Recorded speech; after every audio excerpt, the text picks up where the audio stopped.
દ્વારકામાં અત્યારે કુલ સિઝનના 6% જ વરસાદ વરસ્યો છે.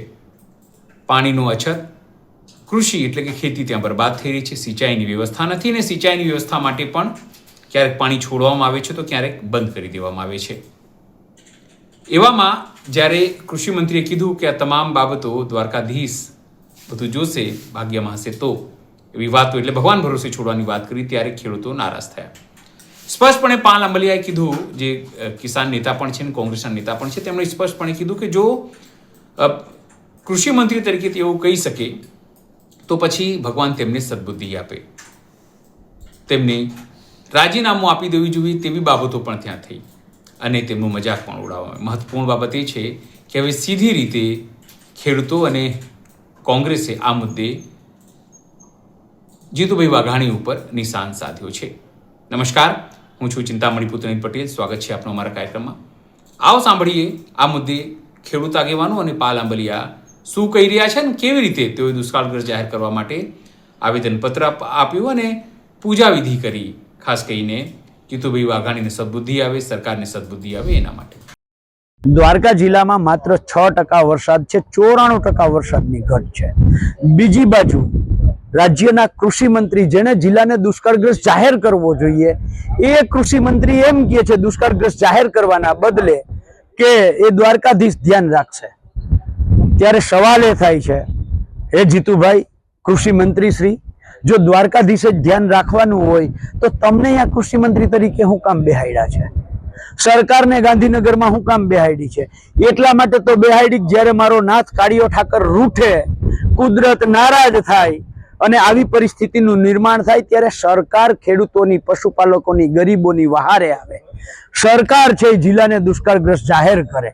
પણ આપે જે કહ્યું કે કાળિયો ઠાકર દ્વારકાધીશ ધ્યાન રાખે, એટલે આજે અમે કલેક્ટરને આવેદન આપતા પહેલા દ્વારકાધીશને પ્રાર્થના કરી, વિનંતી કરી કે આ જીતુભાઈને સદબુદ્ધિ આપો અને પછી કલેક્ટરને આવેદનપત્ર આપવા આવ્યા છીએ.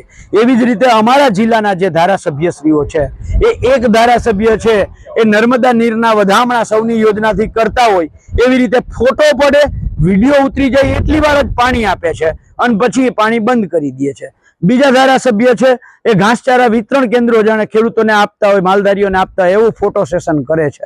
પણ બંને ધારાસભ્યોને મારી વિનંતી છે, સવાલ છે કે આ પાણી ક્યારે છોડવું પડે, ઘાસચારા વિતરણ કેન્દ્રો ક્યારે ચાલુ કરવા પડે? દુષ્કાળગ્રસ્ત પરિસ્થિતિ છે ત્યારે.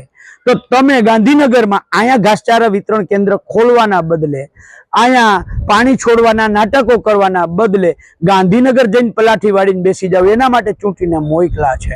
ગાંધીનગર પલાઠી વાળીને બેસો કે અમારા જિલ્લાને દુષ્કાળગ્રસ્ત પરિસ્થિતિ છે, 6% વરસાદ છે અને જિલ્લાને દુષ્કાળગ્રસ્ત જાહેર કરો.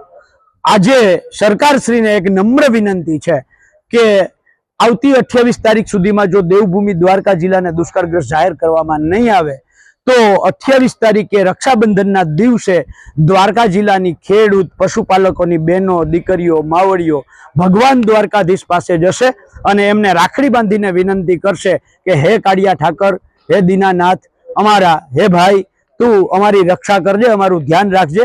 આ સરકાર ઉપર કોઈ ભરોસો નથી. આ સરકારે તો અમને તારા ઉપર છોડી દીધા છે. હું દેવભૂમિ દ્વારકા જિલ્લાના લાલપીડા ગામનો વતની છું, ખેડૂત છું. આ વર્ષે દ્વારકા જિલ્લાની અંદર માત્ર 6% જેટલો જ વરસાદ, એટલે કે ખરેખર જે પરિસ્થિતિ છે એ દુષ્કાળ જેવી જ પરિસ્થિતિ છે.